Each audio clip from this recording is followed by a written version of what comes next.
Hello and welcome to our YouTube channel Omega Classes. दोस्तों, आज की वीडियो में हम पढ़ते हैं class 11th Maharashtra state board का एक इम्पॉर्टेंट चैप्टर जिसका नाम है इलेक्ट्रोस्टैटिक। ठीक है, इलेक्ट्रोस्टैटिक का मीनिंग पढ़ेंगे।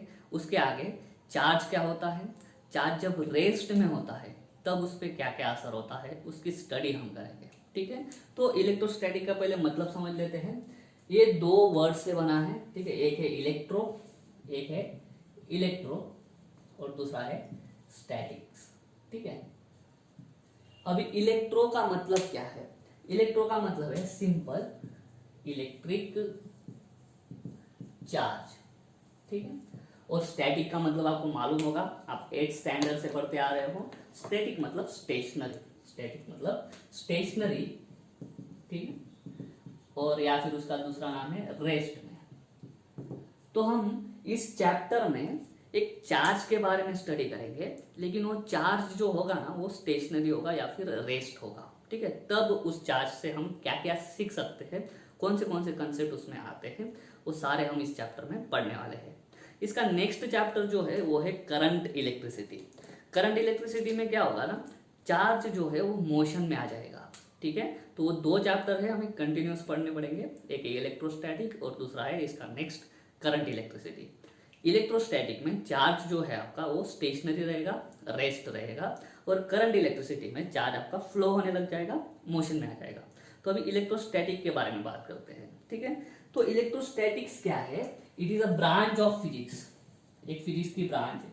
फिजिक्स की बहुत सारी ब्रांचेस है। ठीक है, जैसे पहला है काइनेमेटिक्स जिसमें हम मोशन का स्टडी करते हैं। ठीक है, दूसरा है ऑप्टिक्स, ऑप्टिक्स में हम लाइट का स्टडी करते हैं। ठीक है, ऐसी बहुत सारी ब्रांचेस है। बाद में हो गया आपका एटॉमिक फिजिक्स। ठीक है, और मैग्नेटिज्म है ना, उसमें क्या करते हैं हम मैग्नेट के बारे में पढ़ते हैं। वैसे ही एक ब्रांच है फिजिक्स का इलेक्ट्रोस्टैटिक, जिसमें हम क्या करते हैं, जिसमें हम स्टडी करते हैं इलेक्ट्रिक चार्ज की। और वो चार्ज कैसा होना चाहिए, वो चार्ज रेस्ट में होना चाहिए। तो इलेक्ट्रोस्टैटिक की डेफिनेशन क्या बनती है? It is a branch of physics in which we study the electric charge which is at rest. बहुत सिंपल डेफिनेशन है। Electrostatics is a branch of physics where we study the electric charge which is at rest. ठीक है, charge एक concept जो है आपको new नहीं है। ठीक है, पुराना कंसेप्ट है, आपको मालूम है। दो तरह के चार्जेस होते हैं, एक होता है पॉजिटिव, एक होता है निगेटिव। चार्ज का एग्जिस्टेंस जो है हमारे सराउंडिंग में बहुत ज्यादा है, होता ही है। हर एक मैटर जो है उसके पास चार्ज होता है, भले वो जीरो क्यों ना हो। किसी भी मैटर पे चार्ज जीरो क्यों होता है वो भी हम पढ़ेंगे, लेकिन चार्ज का एग्जिस्टेंस हमें कुछ एग्जाम्पल से पता चलता है। फॉर एग्जाम्पल, मान लो विंटर के दिन है ना, आपके बुक में एग्जाम्पल दिया है। विंटर के दिन में सुबह सुबह जब स्कूल जाते थे, स्वेटर पहन के जाते थे।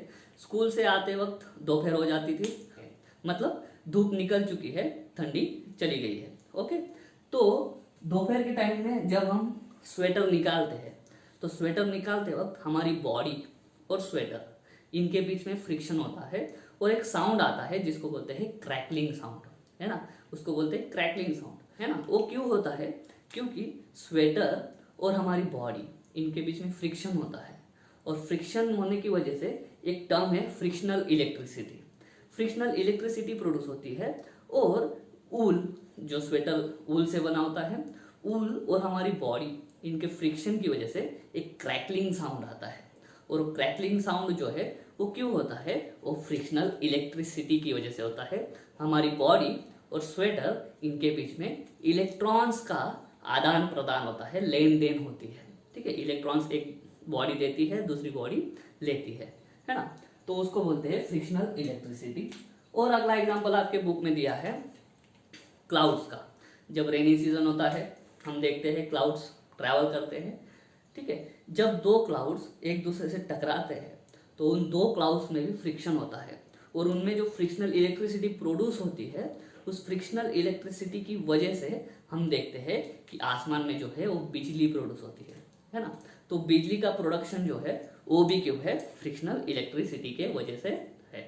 ठीक है, अभी हम पुराना पढ़ते हैं। आपकी बुक में दिया है एटम क्या होता है। एटम आपको मालूम है ना, स्मॉलेस्ट यूनिट ऑफ सब्सटेंस। और आपको एटॉमिक थ्योरी भी मालूम है, बहुत सारे लोगों ने बताई है, रुदरफोर्ड हो गया, जॉन डाल्टन हो गया, है ना, बोर्स हो गया, इन्होंने बताया था कि एटम जो है वो बॉडी का या किसी मैटर का लास्ट पार्टिकल है। लेकिन बाद में अलग अलग जो साइंटिस्ट आए उन्होंने बताया कि एटम के अंदर भी कुछ होता है। एटम के अंदर क्या होता है, तो सबसे पहले एटम के अंदर न्यूक्लियस होता है और न्यूक्लियस के अराउंड कुछ ऑर्बिट्स होती है और ऑर्बिट्स में क्या घूमता रहता है, ऑर्बिट में इलेक्ट्रॉन घूमते रहते हैं, है ना। अभी ये सारी चीजें हमको मालूम है, रिवाइज कर लेते हैं, ठीक है। यहाँ पे दो होते हैं और हमने पढ़ा है ऑलरेडी। न्यूक्लियस जो है, न्यूक्लियस के अंदर दो चीजें होती है, मतलब जो हम बोलते हैं डोमिनेंटली दो होते हैं, एक होता है प्रोटॉन और दूसरा होता है न्यूट्रॉन। प्रोटॉन जो है, प्रोटॉन पे होता है पॉजिटिव चार्ज और जो न्यूट्रॉन होता है, न्यूट्रॉन के पास कोई चार्ज नहीं होता है, इसलिए उसको अपन बोलते हैं कि वो न्यूट्रल है। थर्ड पार्टिकल जो है वो है इलेक्ट्रॉन, ठीक है। इलेक्ट्रॉन पे कौन सा चार्ज होता है, निगेटिव। इस साइड का दिख रहा है क्या आपको, ओके। इलेक्ट्रॉन जो है, इलेक्ट्रॉन पे होता है नेगेटिव चार्ज। अभी जनरली एटम इज न्यूट्रल, हम ऐसा बोलते हैं, generally atom is neutral. Maximum जो भी हमारा नेचर है इसमें बहुत सारे मैटर है, बहुत सारे सब्सटेंसेस है, वो सारे सब्सटेंसेस के एटम जो है वो एटम क्या होते हैं, न्यूट्रल होते हैं। अभी ऐसा क्यों, देखना न्यूक्लियस के अंदर प्रोटॉन न्यूट्रॉन है ना। जितने इलेक्ट्रॉन ऑर्बिट के बाहर घूम रहे हैं, टोटल कितने यहाँ पे, 1 2 3 4 5 6 इलेक्ट्रॉन है, 6 इलेक्ट्रॉन है, तो यहाँ पे निगेटिव कितना है, 6। जितने इलेक्ट्रॉन होते हैं एक एटम के पास, आइसोलेटेड एटम के पास, उतने ही प्रोटॉन होते हैं न्यूक्लियस के अंदर। तो प्रोटॉन्स भी कितने होंगे, प्रोटॉन्स भी कितने होंगे, 6 होंगे, उतना पॉजिटिव प्लस 6। जब हम टोटल चार्ज निकालने जाएंगे इस एटम पे, ठीक है, टोटल चार्ज जब निकालने जाएंगे क्या होगा, इलेक्ट्रॉन का निगेटिव और प्रोटॉन का पॉजिटिव एक दूसरे को कैंसिल कर देते हैं। टोटल चार्ज कितना आ जाता है एटम पे, टोटल चार्ज 0 आ जाता है, इसीलिए हम बोलते हैं एटम इज न्यूट्रल। तो हमेशा ऐसा होता है क्या कि अभी एटम न्यूट्रल है, मतलब इस पे चार्ज कितना है, 0 है। चार्ज 0 है, लेकिन अंदर जब जाते हैं तब हमको दिखता है कि इसमें निगेटिव भी प्रेजेंट है और न्यूक्लियस के अंदर पॉजिटिव भी प्रेजेंट है। जितना निगेटिव है उतना पॉजिटिव है, टोटल जब निकालेंगे तो 0 हो जाएगा, एटम क्या हो गया हमारा, न्यूट्रल। लेकिन ऐसा कुछ हम कर सकते हैं क्या, कि ऐसा कुछ करेंगे कि एक एटम पे हमारा निगेटिव चार्ज आ जाएगा और दूसरे एटम पे हमारा पॉजिटिव चार्ज आ जाएगा। ऐसा हो सकता है क्या, तो ऐसा बिल्कुल हो सकता है। ऐसा जो जब होता है वो 2 प्रोसेस से हम कर सकते हैं, ठीक है। एक जो प्रोसेस है उसमें पूरा का पूरा इलेक्ट्रॉन ट्रांसफर हो जाएगा और दूसरा प्रोसेस जो है उसमें इलेक्ट्रॉन ट्रांसफर नहीं होता है, खाली बॉडी के अंदर ही होते हैं लेकिन एक साइड में आ जाते हैं। उसको हम पढ़ेंगे। 2 प्रोसेस है, एक बोलते हैं कंडक्शन और दूसरा बोलते हैं इंडक्शन, ठीक है। उम्मीद करता हूँ यहाँ तक समझ में आ गया होगा आपको। क्या था, इलेक्ट्रोस्टैटिक की डेफिनेशन हमने पढ़ी। It is a branch of physics in which we study the charge, electric charge which is at rest. दूसरा, चार्ज का एग्जिस्टेंस हमने देखा 2 एग्जांपल से, विंटर स्वेटर और दूसरा क्लाउड का फ्रिक्शन। उसके बाद में हमने देखा कि एटम जो है एटम न्यूट्रल क्यों बोलते हैं। एटॉमिक स्ट्रक्चर हमको मालूम है, प्रोटॉन न्यूट्रॉन इलेक्ट्रॉन सब मालूम है, वही एक बार हमने रिवाइज किया है। अभी हम 2 प्रोसेसेस पढ़ेंगे जिसका नाम है कंडक्शन एंड इंडक्शन। चलिए दोस्तों, पहली प्रोसेस पढ़ते हैं कंडक्शन। कंडक्शन में क्या है, जब 2 डिसिमिलर सब्सटेंसेस, एग्जाम्पल भी आपने पढ़े होंगे, एम्बर और फर है ना, उसके बाद में ग्लास रॉड और सिल्क आपने पढ़ा होगा, है ना, ऐसी कुछ चीजें हैं। और हम फ्रिक्शनल इलेक्ट्रिसिटी में पढ़ते थे, छोटे थे तब पेन होता था हमारे हाथ में, उसको हम क्या करते थे, जो नोटबुक है हमारी उसके जो पेज है, पेज के छोटे छोटे टुकड़े करते थे, उसके बाद पेन लेके जाते थे, उनमें कुछ होता नहीं था एक्टिविटी। उसके बाद में हम क्या करते थे, पेन लेते थे, हमारे बालों से उसको फ्रिक्शन कराते थे, और बाद में जब वो पेन हम जो पेजेस के छोटे छोटे टुकड़े किए हैं हमने उसके पास लेके जाते हैं तो पेन जो है हमारा उन जो टुकड़े हैं जो पीसेस है उनको क्या करने लग जाता है, अट्रैक्ट करने लग जाता है। तो ये फ्रिक्शन की वजह से कुछ तो हुआ होगा कि जब जो पेन पहले उन पीसेस को अट्रैक्ट नहीं करता था अभी करने लग गया है, ठीक है। तो वो जो प्रोसेस है उसमें क्या होता है, फ्रिक्शन में कंडक्शन की वजह से हमारा जो पेन है, पेन पे कुछ चार्ज आ जाता है और उस चार्ज की वजह से वो हमारे पेजेस का जो पीसेस है उनको अट्रैक्ट कर सकता है, ठीक है। कैसे, वो प्रोसेस को हम पढ़ते हैं कंडक्शन। आपके बुक में बताया है एक एक ग्लास रॉड और दूसरा है सिल्क, ठीक है। एक एग्जांपल है, ऐसे बहुत सारे, पेन और हेयर भी हो गया है ना। लेकिन कैसे सब्सटेंसेस होने चाहिए, डिसिमिलर। ये दोनों सब्सटेंस में जब क्या होता है, फ्रिक्शन होता है, जब क्या होता है, फ्रिक्शन होता है, तब क्या होता है, there is a transfer of electron, there is transfer of electron. Transfer of electron में क्या होगा, एक इलेक्ट्रॉन देगा दूसरा इलेक्ट्रॉन लेगा, है ना।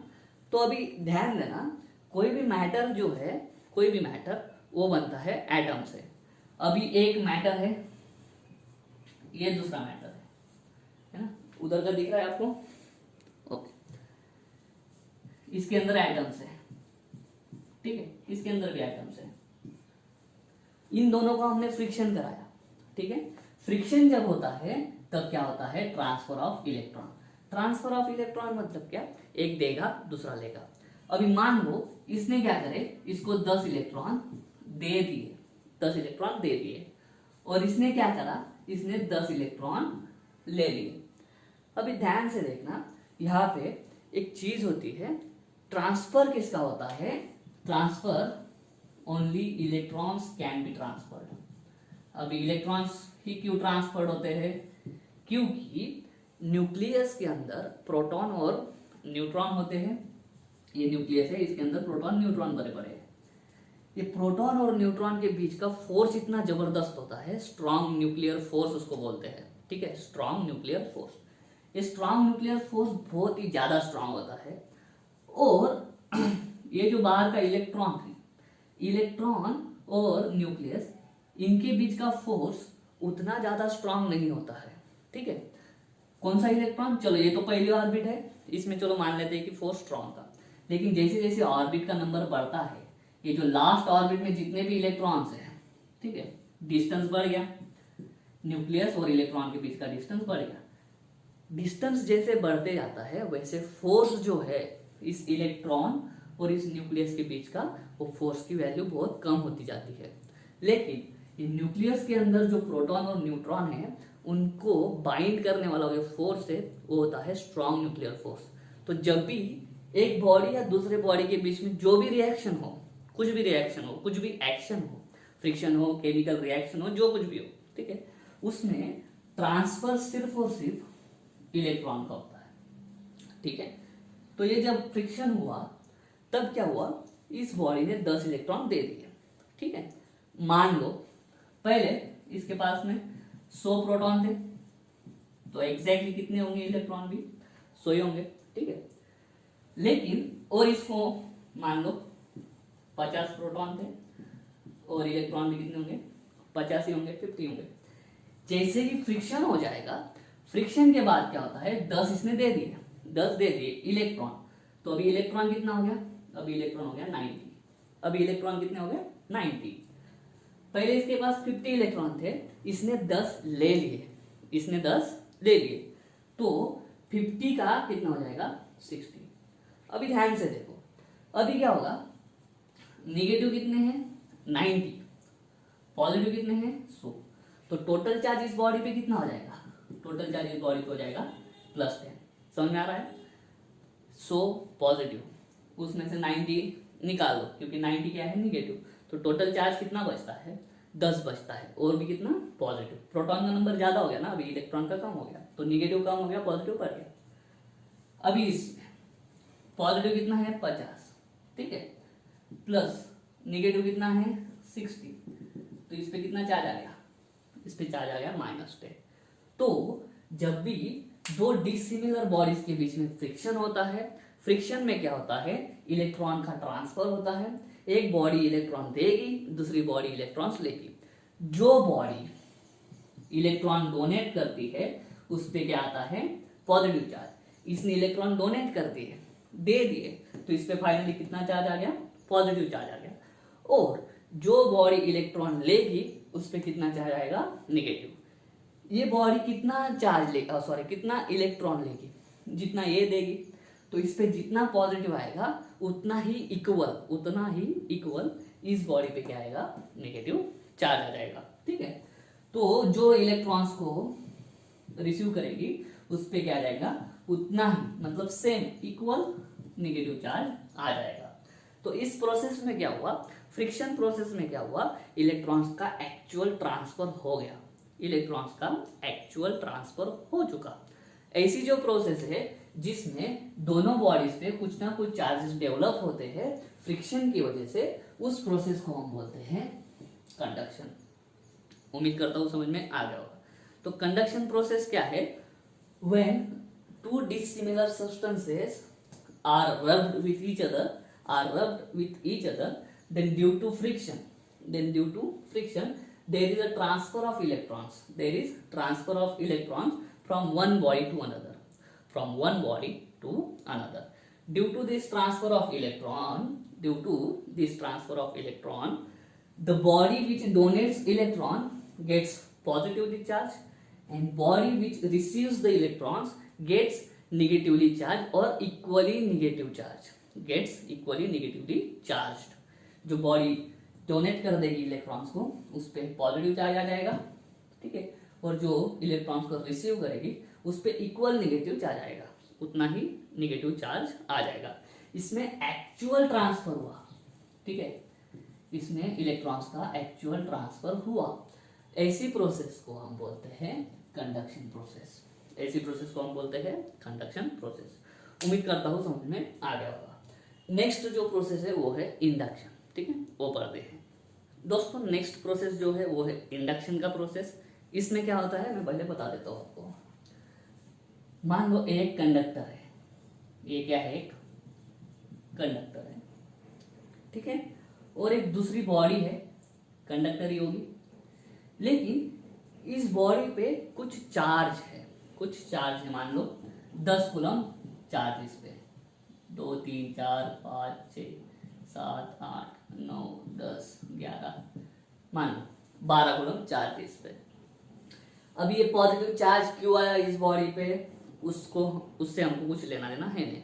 मान लो इस बॉडी को किसी दूसरे बॉडी के साथ में हमने रब किया था और इसने इलेक्ट्रॉन दे दिए थे, उधर, इसलिए उसकी वजह से इस पे कितना चार्ज आ गया, पॉजिटिव चार्ज आ गया, ठीक है। इस बॉडी पे पॉजिटिव चार्ज क्यों आया उस पे हमको कुछ लेना देना नहीं, लेकिन मान लो कि ये बॉडी जो है, ये बॉडी पॉजिटिवली चार्ज है और ये जो है ये है हमारा नॉर्मल कंडक्टर।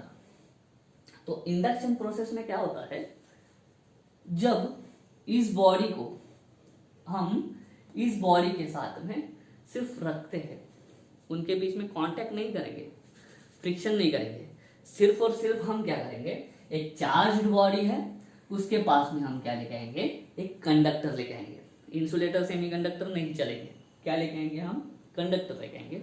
तो क्या होता है, ये जो है इसको बोलते हैं नियरर साइड और इसको बोलते हैं फार साइड।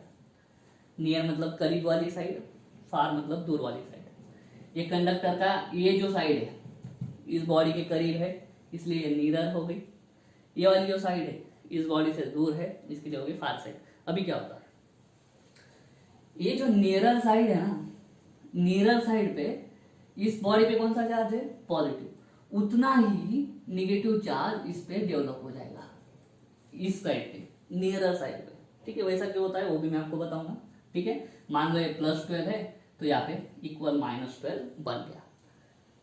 फार साइड में क्या होगा, फार साइड में उतना ही क्या बनेगा, पॉजिटिव चार्ज बन जाएगा जो चार्ज इस बॉडी पे है। अभी ऐसा क्यों होता है, ठीक है, उसको हम ढंग से पढ़ते हैं। ये कंडक्टर को मैं यहाँ पे ड्रॉ करता हूँ, एटम्स है ना इसके अंदर, और मैं बोल रहा हूँ कंडक्टर। कंडक्टर, इंसुलेटर, सेमीकंडक्टर में सबसे बड़ा डिफरेंस है कि कंडक्टर जो है, मालूम होगा आपको, कंडक्टर के पास क्या होता है, फ्री इलेक्ट्रॉन्स बहुत ज्यादा होते हैं। फ्री इलेक्ट्रॉन्स मतलब ऐसे इलेक्ट्रॉन्स, ये न्यूक्लियस है, ये पहला ऑर्बिट, दूसरा ऑर्बिट, तीसरा ऑर्बिट, ये जो लास्ट वाला ऑर्बिट है, इसके जो कुछ इलेक्ट्रॉन्स होते हैं ना, जब वो ऑर्बिट में होते हैं तब इनको हम वैलेंस इलेक्ट्रॉन बोलते हैं। लेकिन पहले से ये न्यूक्लियस और ये इलेक्ट्रॉन, इनके बीच का जो फोर्स होता है वो बहुत कम होता है ना, क्योंकि ये डिस्टेंस बहुत ज्यादा है। तो इलेक्ट्रॉन्स क्या होते हैं, कंडक्टर की बात कर रहा हूँ, इलेक्ट्रॉन्स ये ऑर्बिट से बाहर निकलते हैं, ऑर्बिट से बाहर निकल जाते हैं। और जो वैलेंस इलेक्ट्रॉन था वो अभी क्या हो गया, फ्री हो गया, किधर भी जा सकता है। तो ऐसे इलेक्ट्रॉन्स जो है वो बहुत ज्यादा होते हैं किसके पास, कंडक्टर के पास। अभी जो फ्री इलेक्ट्रॉन होता है उसका मोशन बॉडी के अंदर कैसा होता है, रैंडम, मतलब किधर भी जाते हैं, किधर भी निकल लेते हैं, है ना। लेकिन जैसे ही ये चार्ज बॉडी हम इस कंडक्टर के करीब लाएंगे, जो इलेक्ट्रॉन इधर उधर घूम रहा था, अभी हमको मालूम है फोर्स का पॉजिटिव और निगेटिव, उन दोनों में अट्रैक्शन होता है। और जो सिमिलर चार्जेस होंगे, negative negative ripple, positive positive ripple. लेकिन यहाँ पे कौन सा है, पॉजिटिव, और यहाँ पे बहुत सारे फ्री इलेक्ट्रॉन्स है। तो यहाँ पे जितना चार्ज है ना, प्लस चार्ज है इस बॉडी पे, तो उसकी वजह से क्या होगा, यहाँ पे जितने भी निगेटिव इलेक्ट्रॉन्स है वो निगेटिव इलेक्ट्रॉन्स अट्रैक्ट हो जाएंगे। तो अट्रैक्ट, जब ये बॉडी इधर की इलेक्ट्रॉन्स को अट्रैक्ट करेगी, ज्यादा से ज्यादा इलेक्ट्रॉन इस साइड आएंगे। तो इस साइड इलेक्ट्रॉन की जो पॉपुलेशन है वो पॉपुलेशन बढ़ जाएगी, प्रोटॉन की पॉपुलेशन कम हो जाएगी, उससे कम हो जाएगी, मतलब प्रोटॉन की जो पॉपुलेशन है वो उतनी ही रहेगी। लेकिन जो इलेक्ट्रॉन्स यहाँ से यहाँ पे आए हैं, ठीक है, अट्रैक्ट होके यहाँ पे आएंगे, तो इलेक्ट्रॉन की संख्या बढ़ जाती है, प्रोटॉन से ज्यादा हो जाती है। तो इलेक्ट्रॉन की संख्या कितनी ज्यादा होगी वो इस पे डिपेंड करता है, इस पे चार्ज कितना है।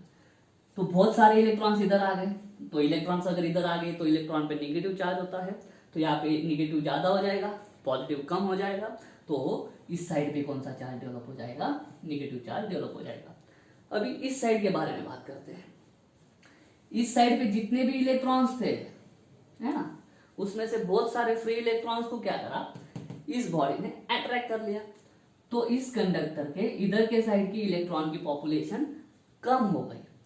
तो इधर का इलेक्ट्रॉन कम हुआ का मतलब निगेटिव कम हो गया, प्रोटॉन तो उतना ही है, लेकिन यहाँ पे निगेटिव कम हो गया, निगेटिव कम होके इधर के साइड आ गया तो निगेटिव इधर बढ़ गया। लेकिन इधर का निगेटिव कम होना, निगेटिव कम होना मतलब इलेक्ट्रॉन कम होना, लेकिन प्रोटॉन तो उतना ही है। मान लो यहाँ पे 100 थे प्रोटॉन और 100 थे इलेक्ट्रॉन, यहाँ पे मान लो फिर से 100 थे प्रोटॉन, 100 थे इलेक्ट्रॉन।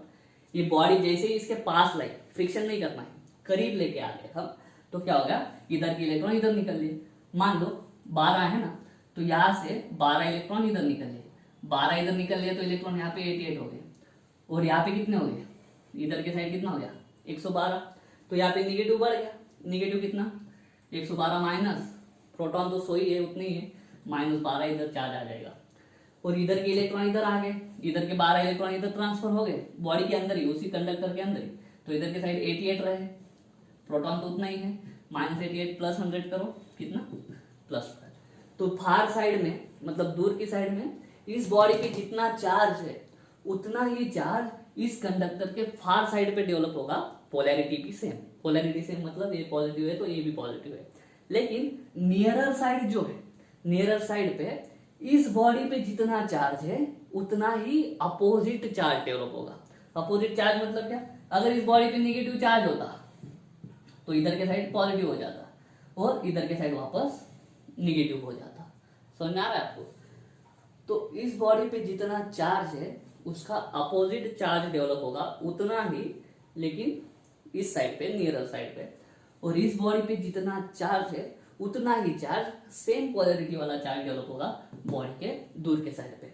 इधर पॉजिटिव है तो यहाँ पे निगेटिव, यहाँ पे फिर से पॉजिटिव, इधर निगेटिव है तो यहाँ पे पॉजिटिव, यहाँ पे निगेटिव। समझ आ रहा है, ठीक है। तो नियरर साइड पे इक्वल बट अपोजिट चार्ज, और फार साइड पे इक्वल चार्ज, बस पोलैरिटी भी सेम। तो ऐसा होता है। जैसे ही इस बॉडी को हम दूर लेके जाएंगे, इस बॉडी के वापस चार्ज कितना हो जाएगा, 0। अपना आप इलेक्ट्रॉन उसका ओरिएंटेशन फिर से ले लेगा, क्योंकि उसको अट्रैक्ट करने वाला जो था वही निकल गया, वो निकल गया। तो यहाँ पे वापस फिर से यहाँ पे 112 था तो वापस 100 हो जाएगा, यहाँ पे 88 था तो वापस कितना आ जाएगा, 100 हो जाएगा। फिर से टोटल चार्ज इस पे कितना आ जाएगा, रिजल्टेंट 0 हो जाएगा। ऐसे भी 0 ही है, ठीक है। तो ये जो प्रोसेस है इसमें क्या है, एक्चुअल दो बॉडीज का कांटेक्ट नहीं हुआ है, फ्रिक्शन नहीं हुआ है, लेकिन दोनों बॉडीज करीब करीब होने की वजह से इस पे कुछ असर होता है। इसी कंडक्टर के एक ही कंडक्टर पे एक ही बॉडी में चार्ज का डिस्ट्रीब्यूशन होता है। कहीं पे थोड़ा सा निगेटिव हो जाता है कौन सी साइड, और दूसरी वाली साइड पॉजिटिव हो जाती है। तो ऐसा जो चार्ज का डिस्ट्रीब्यूशन होता है उसको हम बोलते हैं इंडक्शन, है ना। तो फंक्शनिंग समझ में आ गया होगा इंडक्शन का क्या होता है। अभी हम बात कैसे करेंगे, ठीक है। उसको बोलेंगे when a charge body, when a charge body is kept near a conductor, is kept near a conductor. अभी कंडक्टर में क्या होगा, चार्ज बॉडी की वजह से there is equal but opposite, there is equal but opposite charge developed on the nearer side of conductor. Equal but opposite charge will develop on nearer side of conductor, and there is equal charge on far side of the conductor, and this happens because conductor has free electrons. Conductor has free electrons. When the body is moved away from the conductor, then again the charge redistribution takes place and body comes to its original state, है ना, original form में आ जाता है। तो ऐसी जो process है उस प्रोसेस को हम बोलते हैं इंडक्शन, ठीक है। थोड़ा फास्ट है लेकिन उम्मीद करता हूँ आपको समझ में आ गया होगा। तो ये थी दो प्रोसेसेस, एक थी कंडक्शन, दूसरी थी हमारी इंडक्शन। तो यहाँ पे लॉ भी पढ़ लेते हैं। क्या, इक्वल चार्जेस जो है वो एक दूसरे को रिपेल करते हैं। इक्वल नहीं बोलते हैं, क्या बोलते हैं इसको, लाइक। लाइक मतलब पॉजिटिव पॉजिटिव, निगेटिव निगेटिव, ठीक है। और दूसरा रूल है unlike charges attract each other. ये रूल कभी भूलना नहीं, है ना। Like charges repel each other, unlike charges attract each other. Repulsion और अट्रैक्शन का फोर्स कितना होता है वो हम कूलम फोर्स में पढ़ेंगे, सॉरी, ठीक है। उम्मीद करता हूँ कंडक्शन और इंडक्शन समझ में आ गया होगा। अभी हम पढ़ते हैं चार्जेस की प्रॉपर्टीज, क्या प्रॉपर्टीज होती है चार्जेस की। चलिए तो अभी प्रॉपर्टीज पढ़ेंगे। फर्स्ट प्रॉपर्टी जो है वो है चार्ज इज एडिटिव। एडिटिव का मतलब क्या, अभी सबसे पहले समझ लो कि चार्ज जो है ना वो इंट्रिंसिक प्रॉपर्टी है। जैसे मास है, कोई पार्टिकल है तो पार्टिकल है तो उसके पास कुछ ना कुछ मास होगा ही होगा, कुछ ना कुछ मास होगा ही होगा। पार्टिकल किससे बना है, पार्टिकल बना है एटम से। एटम है तो उसके अंदर प्रोटॉन भी होगा, इलेक्ट्रॉन भी होगा। मतलब क्या है, प्रोटॉन इलेक्ट्रॉन दोनों मिलकर कुछ ना कुछ चार्ज डेवलप करते हैं। अगर कोई एक ज्यादा हो गया तो इलेक्ट्रॉन ज्यादा है तो निगेटिव, प्रोटॉन ज्यादा है तो पॉजिटिव। लेकिन आइसोलेटेड एटम है तो न्यूट्रल, ठीक है। तो मास जैसे है हर एक पार्टिकल के पास, वैसे ही चार्ज भी होता है हर एक पार्टिकल के पास, भले ही वो चार्ज की वैल्यू 0 क्यों ना हो, भले ही चार्ज की वैल्यू 0 क्यों ना हो। चार्ज है, निगेटिव होता है, पॉजिटिव होता है, 0 भी होता है, ठीक है। तो इसको पढ़ते हैं अपन। मान लो मुझे एक ऑब्जेक्ट बनाना है, यह रहा ऑब्जेक्ट। ऑब्जेक्ट जो बनता है वो पार्टिकल्स को जोड़ने की वजह से बनेगा। मान लो एक पार्टिकल, ये दूसरा, तीसरा, चौथा, पांचवा, छठा, इतने। ये जो पहला पार्टिकल है उसका मास है 1 kg, और मान लो इस पे चार्ज है +1 कूलम, समझ लेते हैं। ये जो है 2 kg, हाँ सबसे पहले जो चार्ज है उसका यूनिट होता है कूलम। वो क्यों, साइंटिस्ट, जैसे फोर्स है, फोर्स का जो यूनिट है वो न्यूटन है, क्यों, साइंटिस्ट की वजह से। वैसे ही जो चार्ज है उसका यूनिट है कूलम। कूलम एक साइंटिस्ट का नाम था, आगे पढ़ेंगे, ठीक है। 2 kg इसका मास है, लेकिन इस पे जो चार्ज है वो मान लो है +3 कूलम। ये 3 kg और ये -2 कूलम इस पे चार्ज। ये है वापस 2 kg और इस पे चार्ज है -1 कूलम। ये है 3 kg और इस पे चार्ज है +7 कूलम। ठीक है, बहुत ज़्यादा हो गया, एक कम करते हैं। ये है 5 kg और इस पे चार्ज है -8 कूलम। ये इतने पार्टिकल्स है, उनको मिक्स करके मुझे एक ऑब्जेक्ट बनाना है। तो जब हम इन सारे ऑब्जेक्ट्स को एक साथ लाएंगे, इस सारे पार्टिकल्स को एक साथ लाएंगे, जब जोड़ देंगे उनको तो एक ऑब्जेक्ट बन जाएगा। तो ऑब्जेक्ट का टोटल मास कितना होगा? क्या करेंगे, सारे पार्टिकल्स का मास मतलब इस पूरे ऑब्जेक्ट का मास है ना। तो कितना हो गया 1 + 2 1 + 2 3 3 3 6 6 5 11 11 2 13 13 और 3 16। मास कितना हो गया 16 kg।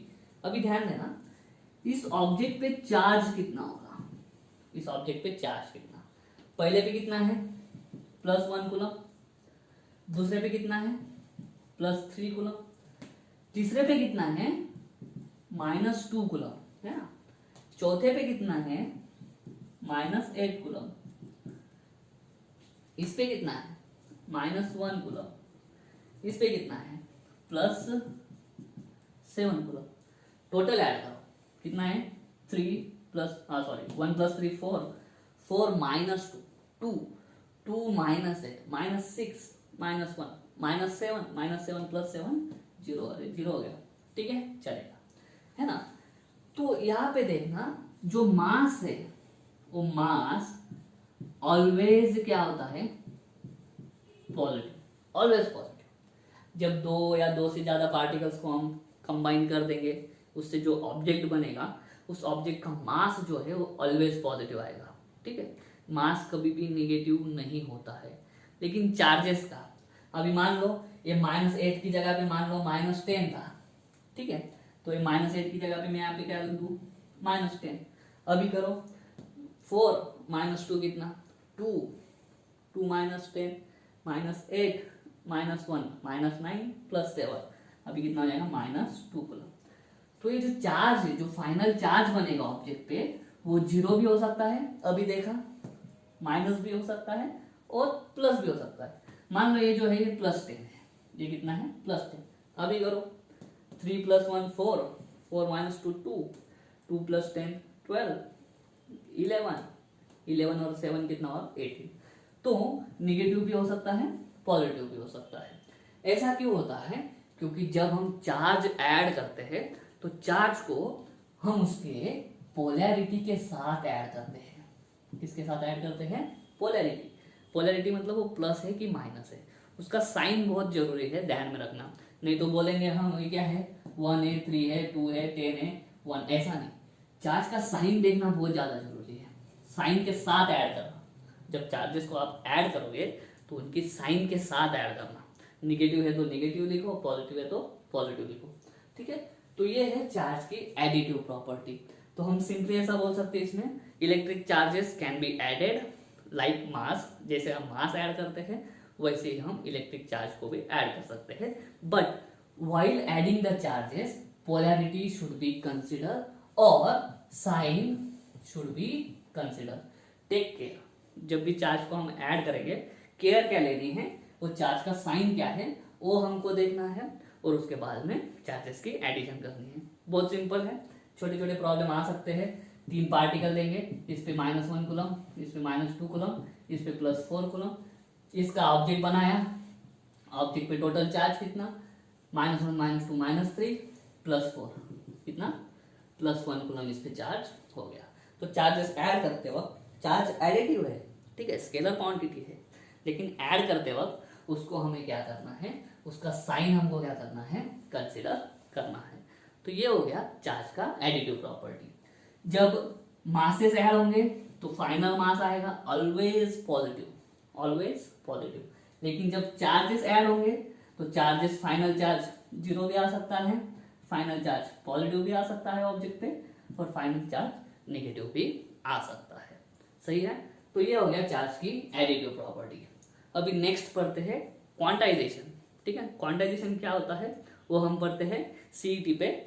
सीईटी में क्वांटाइजेशन पे क्वेश्चंस आ सकते हैं। चलिए चलिए, क्वांटाइजेशन ऑफ चार्ज या फिर चार्ज की एक प्रॉपर्टी है, उसको बोलते हैं क्वांटाइजेशन। क्वांटाइजेशन वर्ड नया है, लेकिन इसका मतलब जो है वो बहुत सिंपल है। इसका मतलब समझ लो उतना ही, ये एक्चुअल मीनिंग नहीं है, लेकिन जो अपना इस चैप्टर में जो हम पढ़ेंगे उसके लिए ये शब्द, ये वर्ड जो है वो ध्यान में रखो कि उतना ही। अभी क्या है मैं बताता हूँ, थोड़ा इसको ब्रॉड वे में सीखेंगे क्वांटाइजेशन क्या होता है। अभी हमने पढ़ा कि एक बॉडी है, दूसरी बॉडी है, इनके बीच में फ्रिक्शन हुआ, ठीक है, ट्रांसफर क्या हुए, ट्रांसफर हुए इलेक्ट्रॉन। अभी जो ट्रांसफर होता है इलेक्ट्रॉन, मान लो इस बॉडी ने दे दिए इसको, तो ये बॉडी कितना इलेक्ट्रॉन ट्रांसफर कर सकती है, 1 2 3 ऐसा। ये 1 2 3 ये क्या है, इंटीजर है। क्या है, इंटीजर है, नेचुरल नंबर से, नेचुरल नंबर इंटीजर मान लो इसको, ठीक है, पॉजिटिव इंटीजर। ऐसा कभी नहीं होगा कि 2.5 इलेक्ट्रॉन दे दिया या फिर 1.5 दे दिया या फिर 2.25 इलेक्ट्रॉन दे दिए हमने, ऐसा नहीं होता है। जब इलेक्ट्रॉन जाएगा या आएगा तो पूरा का पूरा जाएगा। 2 इलेक्ट्रॉन जा सकते हैं, 4 जा सकते हैं, 4.5 नहीं जाएंगे, 5.5 नहीं जाएंगे, ठीक है। तो इलेक्ट्रॉन जो ट्रांसफर होगा वो होगा, transfer is only integer multiple of electrons. मतलब क्या, जो इलेक्ट्रॉन्स ट्रांसफर हो रहे हैं वो हमेशा इंटीजर वैल्यू में ट्रांसफर हो गए। 1.5 इलेक्ट्रॉन 2.5 इलेक्ट्रॉन ऐसा ट्रांसफर नहीं होगा। तो अगर आपको मालूम होगा 1 इलेक्ट्रॉन पे चार्ज कितना होता है, 1 इलेक्ट्रॉन पे चार्ज होता है 1.6 इंटू 10⁻⁹ कूलम, और उसका पोलैरिटी होता है नेगेटिव। अभी ध्यान देना, अगर यहां से 1 इलेक्ट्रॉन इधर चला गया, 1 इलेक्ट्रॉन इधर चला गया, 1 इलेक्ट्रॉन का उधर जाना मतलब क्या, ये माइनस चार्ज का उधर जाना, ठीक है। तो यहाँ पे माइनस चला गया उधर, तो यहाँ पे 1 इलेक्ट्रॉन कम हो गया। जहां पे इलेक्ट्रॉन कम होता है उस बॉडी पे पॉजिटिव चार्ज आएगा। तो इस बॉडी के कितना आ गया पॉजिटिव चार्ज, प्लस 1.6 इंटू 10⁻⁹, क्योंकि निगेटिव चला गया उधर। अभी इधर निगेटिव ऐड हो गया तो निगेटिव ज्यादा हो गया, तो इस बॉडी पे पहले चार्ज 0 था, इस पे भी पहले 0 था, अभी इतना हो गया क्योंकि निगेटिव निकल लिया है। अभी यहाँ पे निगेटिव आ गया, तो यहाँ पे कितना निगेटिव ऐड हो गया, इतना, 1 इलेक्ट्रॉन ऐड हो गया। 1 इलेक्ट्रॉन अपने साथ में कितना चार्ज लाता है, 1 इलेक्ट्रॉन अपने साथ में इतना चार्ज लाता है, तो इतना निगेटिव इस पे बढ़ गया, तो फाइनली इतना चार्ज इस पे आ गया। तो अभी मान लो 2 इलेक्ट्रॉन ट्रांसफर हुए, 1 नहीं, अभी कितना ट्रांसफर कर दिया, 2। 1 इलेक्ट्रॉन पे इतना, 2 पे कितना, 2 इलेक्ट्रॉन ट्रांसफर, इसको 2 से मल्टीप्लाई कर दो, क्या आ जाएगा ये 3.2। यहाँ पे कितना आ जाएगा, -3.2, है ना। 2 इलेक्ट्रॉन के, तो 2 इलेक्ट्रॉन के करस्पॉन्डिंग चार्ज ट्रांसफर हो गया। 1 इलेक्ट्रॉन पे इतना है, तो 2 पे कितना, 2 into -1.6 into 10⁻⁹ coulomb, 3.2 minus into 10⁻⁹ coulomb, उतना चार्ज उधर चल गया, इधर निगेटिव बढ़ गया, इधर इलेक्ट्रॉन कम हो गए, मतलब इस पे पॉजिटिव चार्ज आ गया, ठीक है। तो ऐसा हो सकता है क्या, 2.5 इंटू 10⁻⁹ कूलम चार्ज इस पे हम प्रोड्यूस कर सकते हैं क्या, बिल्कुल नहीं। इस पे हम इतना चार्ज ट्रांसफर कर सकते हैं क्या, बिल्कुल नहीं। क्योंकि क्या है, 1.6 के बाद डायरेक्ट कितना आता है नंबर, 3.2, कितना आ रहा है 3.2, बीच का ये नंबर नहीं पॉसिबल है। तो सीईटी में क्वेश्चन आ सकता है कि अगर मुझे इतना चार्ज ट्रांसफर करना है एक बॉडी से दूसरे बॉडी पे, तो मुझे कितना इलेक्ट्रॉन ट्रांसफर करना पड़ेगा। ऑप्शन आएगा 1 इलेक्ट्रॉन, 2 इलेक्ट्रॉन, 3 इलेक्ट्रॉन, और डी ऑप्शन होगा discharge is not possible, discharge transfer is not possible. तो आपको क्लिक करना होगा this transfer of charge is not possible, क्योंकि जब 1 इलेक्ट्रॉन जाता है तो 1.6 इंटू 10⁻⁹, जब 2 जाएंगे तो 3.2 इंटू 10⁻⁹। 2.5 जो है वो 1.6 और 3.2 के बीच का है, मतलब हमको 1 की वजह से इतना, 2 की वजह से इतना, तो इतने के लिए कितना, 1.5, 1.25 कितना, और 1.5 और 1.25 तो हम ट्रांसफर नहीं कर सकते हैं। तो अगर उतना इलेक्ट्रॉन हम ट्रांसफर नहीं कर सकते हैं तो उतना चार्ज हम ट्रांसफर नहीं कर सकते। तो उतना ही कुछ फिक्स वैल्यूज है चार्ज ट्रांसफर की, चार्ज ट्रांसफर करने के कुछ फिक्स वैल्यूज है, उतना ही चार्ज हम ट्रांसफर कर सकते हैं, बाकी की वैल्यूज वाले चार्ज हम ट्रांसफर नहीं कर सकते। उतना कर सकते हैं, कर सकते हैं, उतना कर सकते हैं, कर सकते हैं, इतना कर सकते हैं क्या? तो बिल्कुल नहीं, इतना चार्ज हम ट्रांसफर नहीं कर सकते। कुछ फिक्स वैल्यूज होती है चार्जेस की, वही हम एक बॉडी से दूसरी बॉडी को दे सकते हैं या ले सकते हैं। ठीक है, वो चार्ज कितना होगा? वो चार्ज होगा प्लस माइनस एनी। एन मतलब इंटीजर, 1 2 3 4 5 6 100 1000 वगैरह जो कुछ है। और ई मतलब क्या? इलेक्ट्रॉन का चार्ज। एक इलेक्ट्रॉन गया तो इतना, 2 गया तो इतना। तो जितने इलेक्ट्रॉन हम दे रहे हैं इनटू इलेक्ट्रॉन पे जो चार्ज है, इनटू इलेक्ट्रॉन पे जो चार्ज है, उतना चार्ज हम ट्रांसफर कर सकते हैं। बीच वाले चार्ज की वैल्यू हम ट्रांसफर नहीं कर सकते। तो कुछ फिक्स वैल्यू है, उतना ही वैल्यू हम ट्रांसफर कर सकते हैं, उतना ही चार्ज हम ट्रांसफर कर सकते हैं। उसके अलावा दूसरी वैल्यूज वाले चार्ज हम ट्रांसफर नहीं कर सकते। ये जो रूल है इसको हम बोलते हैं क्वांटाइजेशन। ठीक है, तो इसको लिखेंगे कैसे? ठीक है, तो इसको बोलते कैसे हैं? when there is transfer of electron from one body to another, ये कौन सा भी हो, प्रोसेस कौन सा भी, मान लो कंडक्शन है। when there is a transfer of electron from one body to another, the electrons can only be transferred, the electrons can only be transferred in integer values, in integer values। Electrons integer values में ही transfer हो गए, 1 electron 2 electron 3 10, है ना। तो electrons can only be transferred in integer values, so the amount of charge that can be transferred should be this, integer value into 1 electron पे charge. 1 electron गया तो इतना चार्ज ट्रांसफर, 2 इलेक्ट्रॉन गए तो इतना चार्ज ट्रांसफर। यहाँ पे n जो है वो 2 है और e जो है, e है ये वाला पार्ट, है ना। so the charge can only be transferred with the value which is the integer multiple, which is the integer multiple of the charge on electron. The charge that can be transferred from one body to another body is always equal to the integer multiple of the charge on electron. Always the integer multiple of the charge on electron. This law or this rule is called as quantization of charge. बाकी की value वाले charges हम transfer नहीं कर सकते हैं। ठीक है, तो ये जो रूल है, इस रूल को हम बोलते हैं क्वांटाइजेशन ऑफ चार्ज। ये हो गया सेकंड प्रॉपर्टी। अभी पढ़ते हैं थर्ड प्रॉपर्टी है कंजर्वेशन ऑफ चार्ज। ये सिंपल है, कंजर्वेशन ऑफ एनर्जी आपने पढ़ा है क्या? Sorry, energy can not be created, energy can not be destroyed, but it can be transformed from one form to another. वैसा ही कंजर्वेशन ऑफ चार्ज, एनर्जी की जगह पे क्या करेंगे अपन? चार्ज लिख देंगे, खत्म बात। उसको समझ लेते हैं पहले, लेकिन उसके लिए हमको कौन सी सिस्टम लेनी पड़ती है? Isolated system. ये वर्ड बहुत जरूरी है। आइसोलेटेड सिस्टम मतलब ऐसी सिस्टम जिसका बाहर की दुनिया से कुछ भी लेना देना नहीं है।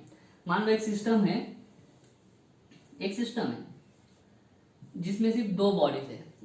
इन 2 बॉडीज का जो भी लेन देन है वो एक दूसरे के साथ है, बाहर की दुनिया से उनका कुछ भी लेना देना नहीं है। ऐसी 2 बॉडीज की सिस्टम को हम क्या बोलते हैं? Isolated system. मान लो इस पे चार्ज है, या फिर हम बोलते हैं ये मान लो न्यूट्रल है, ठीक है, ये भी न्यूट्रल है। अभी मतलब क्या? दोनों पे 0 कूलम चार्ज है, कुछ चार्ज है नहीं इनके पास। अभी क्या हुआ? हम इन 2 बॉडी के बीच में, अभी फर्स्ट स्टेज में यहाँ पे टोटल चार्ज कितना है? टोटल चार्ज है 0, ठीक है। अभी इन 2 बॉडीज के बीच में हमने फ्रिक्शन कराया तो क्या हुआ? इलेक्ट्रॉन ट्रांसफर हो गए, इस बॉडी से लेके उस बॉडी तक इलेक्ट्रॉन ट्रांसफर हो गए। मान लो 10 इलेक्ट्रॉन ट्रांसफर हो गया। कितना इलेक्ट्रॉन ट्रांसफर हो गया? 10। अभी क्या होगा? इस सिस्टम का बाहर की दुनिया से कुछ लेना देना है नहीं, तो ये एक बॉडी है, ये दूसरी बॉडी। इसने 10 इलेक्ट्रॉन दे दिए, अभी क्वांटाइजेशन हमने पढ़ा है, तो इस पे जो इलेक्ट्रॉन देगा उस पे प्लस चार्ज कितना? 10 टाइम्स Q। अभी पढ़ा ना हमने, Q is equal two plus minus n। तो इसने इलेक्ट्रॉन दे दिया, 10 इलेक्ट्रॉन दे दिए, तो इस पे क्या आ गया? प्लस n की वैल्यू कितनी? 10। इस पे इसने क्या किया?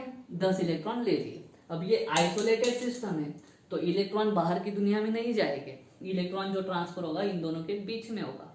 तो ये 10 दे देगा, तो ये 10 इलेक्ट्रॉन ले लिया। अभी 10 इलेक्ट्रॉन पे नेगेटिव चार्ज, यहाँ पे नेगेटिव बढ़ गया, तो यहाँ पे कितना चार्ज आ जाएगा, -10। अभी इस पूरा सिस्टम का चार्ज निकालो, पूरे सिस्टम का मतलब दोनों का मिला के, ये +10 इसका -10, करो एडिशन, +10 -10 प्लस माइनस कितना होता है माइनस, आंसर कितना आया 0। यहाँ पे भी टोटल चार्ज कितना आ गया, 0। ठीक है, तो पहले जितना चार्ज था पूरे सिस्टम का उतना ही चार्ज है फाइनली भी पूरे सिस्टम का, कितना 0। लेकिन बॉडी का देखो, इस बॉडी पे पहले 0 था, इस बॉडी पे भी 0 था, लेकिन अभी इंडिविजुअल बॉडी देखो, इस बॉडी पे इतना चार्ज है, इस बॉडी पे इतना चार्ज है। चार्जेस इंडिविजुअल बॉडीज के चेंज हो गए, इंडिविजुअल पार्टिकल्स का चार्जेस की वैल्यू चेंज हो सकती है, लेकिन पूरे सिस्टम का जो चार्ज है वो चार्ज की वैल्यू चेंज नहीं हो सकती है। कुछ नए चार्जेस हमने सिस्टम में प्रोड्यूस किए क्या, बिल्कुल नहीं, है ना। यहाँ पे टोटल सिस्टम 0 था चार्ज, यहाँ पे भी टोटल सिस्टम का चार्ज कितना था 0, तो सिस्टम पे कुछ असर नहीं होगा। सिस्टम के अंदर जो बॉडी है वो कुछ भी करो, ठीक है, तो टोटल चार्ज कभी नहीं बढ़ेगा या कम भी नहीं होगा। पहले 0 था, बाद में भी कितना है 0, तो टोटल चार्ज पे कोई असर नहीं पड़ेगा। इंडिविजुअल चार्जेस पे असर पड़ता है, लेकिन हम बात कर रहे हैं सिस्टम की, तो सिस्टम का टोटल चार्ज कभी भी चेंज नहीं होता है। जैसे पूरी यूनिवर्स की एनर्जी कभी चेंज नहीं होती है, वैसे ही पूरे यूनिवर्स के अंदर जितना चार्ज है उतना ही रहेगा। कोई एक्स्ट्रा चार्ज हम क्रिएट नहीं कर सकते हैं और कोई हम चार्ज को डिस्ट्रॉय भी नहीं कर सकते हैं। ठीक है, यहाँ पे 10 था, पूरे सिस्टम का चार्ज 0 था, यहाँ पे माइनस नहीं हुआ, मतलब चार्ज हमने डिस्ट्रॉय नहीं करा। यहाँ पे 0 था, प्लस भी नहीं हुआ, मतलब कोई चार्ज हमने क्रिएट भी नहीं करा। हाँ, ट्रांसफर हो सकता है सिस्टम के अंदर, जैसे इलेक्ट्रॉन एनर्जी है ट्रांसफॉर्म हो सकती है सिस्टम के अंदर, लेकिन एनर्जी हम क्रिएट नहीं कर सकते, डिस्ट्रॉय नहीं कर सकते। उसी तरह से चार्ज को हम क्रिएट नहीं कर सकते, डिस्ट्रॉय नहीं कर सकते। हाँ, सिस्टम के अंदर जितने बॉडीज है उनके बीच में हम ट्रांसफर उसको चार्ज को कर सकते हैं। यही वाला जो रूल है या फिर वही वाली जो प्रॉपर्टी है वो है कंजर्वेशन ऑफ चार्ज। तो हम बोलेंगे कैसे, तो charge cannot be created and it cannot be destroyed, but the charge in the system can be transferred from one body to another and the total charge on the isolated system, ये बहुत जरूरी है। तो total charge of the isolated system is always constant, कुछ भी change हम नहीं कर सकते हैं। तो ये वाला जो है, पहले जितना चार्ज है सिस्टम पे, पहले 0 चार्ज है, बाद में भी 0, पहले जितना चार्ज होगा उतना ही चार्ज बाद में भी होगा, फाइनली भी होगा। The total charge of the isolated system is always constant, है ना। तो इस तरह से चार्जेस की प्रॉपर्टीज है। उम्मीद करता हूँ आज का वीडियो आपको समझ में आ गया होगा। नेक्स्ट वीडियो में हम पढ़ेंगे कूलम्ब फोर्स, बड़ा टॉपिक है, अच्छे से पढ़ेंगे। उम्मीद करता हूँ समझ में आ गया होगा। अगर ऐसा है तो वीडियो को लाइक करो, वीडियो को शेयर करो, चैनल को सब्सक्राइब कर देना। मिलता हूँ नेक्स्ट वीडियो में, तब तक के लिए जय हिंद।